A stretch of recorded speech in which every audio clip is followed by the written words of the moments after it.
So guys, good morning, good day sa ating lahat. Ito yung good and bad fuse. 10 amps ito.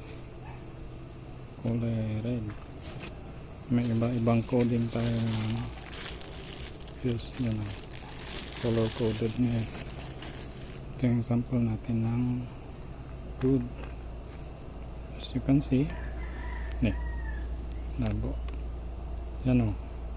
Malinis. Ito yung diligitan, yung nasa gitna yung pinaka fuse nya, malinis, intact, walang putol. Ano,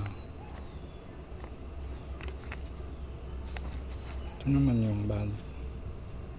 As you can see, medyo may kalawang na, luma na rin eh. Tapos ito may sign na parang sunog, natunaw yung plastic nya.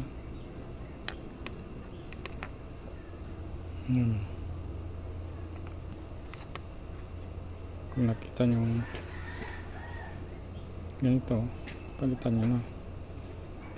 Ito buo pa to eh, buo pa yung linya nya, pero hindi maganda yung contact nya.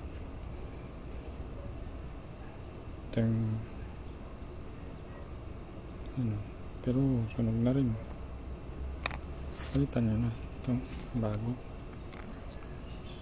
Then ito pa isa, worse na, talagang nasunog na oh.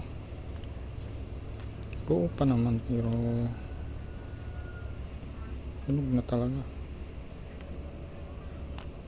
Pinalitan na rin natin to.